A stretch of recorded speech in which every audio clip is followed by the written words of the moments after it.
Cash कांड मामले में इलाहाबाद हाई कोर्ट के जस्टिस यशवंत वर्मा के खिलाफ लोकसभा में महाभियोग प्रस्ताव मंजूर। स्पीकर ओम बिरला ने मंगलवार को कहा, मुझे रविशंकर प्रसाद और विपक्ष के नेता समेत कुल 146 सदस्यों के हस्ताक्षर से प्रस्ताव मिला है। आरोप गंभीर है, पद से हटाने की कार्रवाई जरूरी है। वहीं स्पीकर ने जांच के लिए 3 सदस्यीय कमेटी का भी किया ऐलान। सुप्रीम कोर्ट ने SC/ST आरक्षण को आय आधारित बनाने की मांग वाली जनहित याचिका पर सुनवाई के लिए भरी हामी। कोर्ट ने केंद्र सरकार से 10 अक्टूबर तक मांगा जवाब। याचिका में की गई केंद्र सरकार को सरकारी नौकरियों में आरक्षण व्यवस्था को अधिक न्याय संगत और प्रभावी बनाने के लिए नई नीतियां तैयार करने का निर्देश देने की मांग। कांग्रेस नेता अहमद पटेल के बेटे फैसल पटेल ने की PM मोदी की तारीफ, कहा कि देश सुरक्षित हाथों में है। उन्होंने स्पष्ट किया कि वे कांग्रेस से नाराज नहीं हैं, सिर्फ सार्वजनिक जीवन से ब्रेक ले रहे हैं। उन्हें पिता के पद चिन्हों पर चलने का मौका नहीं मिला, इसलिए उन्होंने कांग्रेस के लिए काम करना बंद कर दिया था। वहीं उन्होंने ये भी कहा कि कांग्रेस उनका परिवार है। राजस्थान हाई कोर्ट ने भी आवारा कुत्तों को लेकर अपनाया सख्त रुख।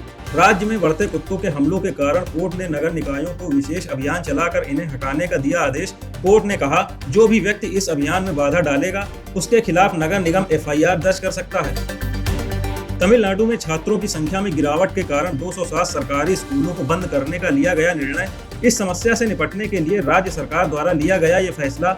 वहीं यूपी में कम नामांकन के कारण प्रदेश सरकार द्वारा ऐसा करने पर लगातार इसे मुद्दा बना रहा विपक्ष। हिंदुस्तान एरोनॉटिक्स लिमिटेड की नासिक यूनिट को मिली तेजस Mk-1A के लिए फ्लाइट्स क्लियरेंस। इससे HAL को लड़ाकू विमान बनाने की दिशा में मिली एक नई ताकत। साथ ही स्वदेशी हल्के लड़ाकू विमानों के निर्माण में आएगी तेजी। वहीं अब तेजी से 2 जगहों से स्वदेशी हल्के फाइटर जेट का निर्माण कर सकता है HAL। अमेरिकी राष्ट्रपति डोनाल्ड ट्रंप ने एक बार फिर 90 दिनों के लिए टाला चीन पर लगने वाला एक्स्ट्रा टैरिफ। ट्रंप ने सोशल मीडिया पर पोस्ट कर बताया कि उन्होंने US चीन टैरिफ डेडलाइन 9 नवंबर तक बढ़ाने के एग्जीक्यूटिव ऑर्डर पर साइन किया है। इससे पहले अमेरिका और चीन के बीच 11 मई को जिनेवा में हुई थी ट्रेड डील। अमेरिकी राष्ट्रपति डोनाल्ड ट्रंप द्वारा भारत पर 50% टैरिफ लगाए जाने के बाद भारतीयों में रोष। अब अमेरिका के कई बड़े ब्रांड्स का बायकॉट करने का विचार कर रही भारतीय जनता, इसमें मैकडोनल्ड्स, कोका कोला, अमेजॉन और एप्पल है शामिल। ऐसा करने पर अमेरिका के इन ब्रांड्स को करना पड़ सकता है मुश्किलों का सामना। यूपी विधानसभा के मानसून सत्र में फतेहपुर के मकबरे मंदिर विवाद पर हुआ हंगामा। नेता प्रतिपक्ष माता प्रसाद पांडे ने योगी सरकार पर सांप्रदायिक सद्भाव बिगाड़ने का लगाया आरोप। वहीं वित्त मंत्री सुरेश खन्ना ने इन आरोपों का किया खंडन। कहा, इस मामले में सरकार का कोई इन्वॉल्वमेंट नहीं है। इस बात का हम पूरी तरह से खंडन करते हैं।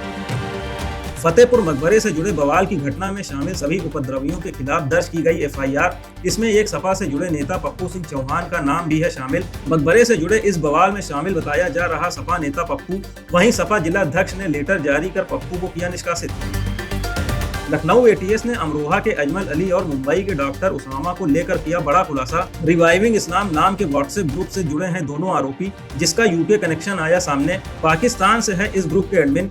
इसी ग्रुप के माध्यम से गतिविधियां संचालित कर रहे थे अजमल और उसामा।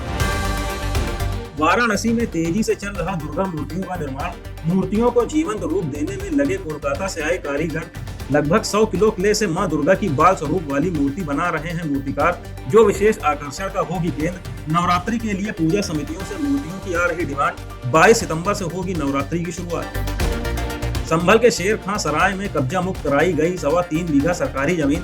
कब्रिस्तान के रूप में इस जमीन पर था कब्जा। राजस्व विभाग ने 2 बुलडोजरों से ध्वस्त कराई कब्रें। संवेदनशीलता को ध्यान में रखते हुए ड्रोन से की गई निगरानी।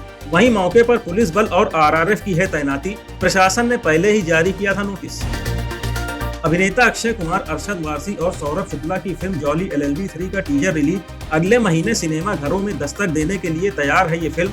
मूवी में दिखाई देंगी अमृता राव, हुमा कुरैशी और अन्नू कपूर। सोशल मीडिया पर टीजर को मिल रहा जबरदस्त रिएक्शन। वहीं सभी कलाकारों को एक बार फिर साथ देखने के लिए एक्साइटेड हैं फैंस। नई गाड़ी लेकर मुसीबत से घिरे भारतीय टीम के तेज गेंदबाज आकाशदीप। बिना पंजीकरण और हाई सिक्योरिटी नंबर प्लेट लगाए आकाशदीप ने चलाई टोयोटा फॉर्च्यूनर। परिवहन विभाग ने आकाशदीप पर पंजीकरण और हाई सिक्योरिटी नंबर प्लेट नहीं लगाने तक ड्राइविंग पर लगाई रोक। उल्लंघन की स्थिति में होगी वाहन जब्त करने की कार्रवाई।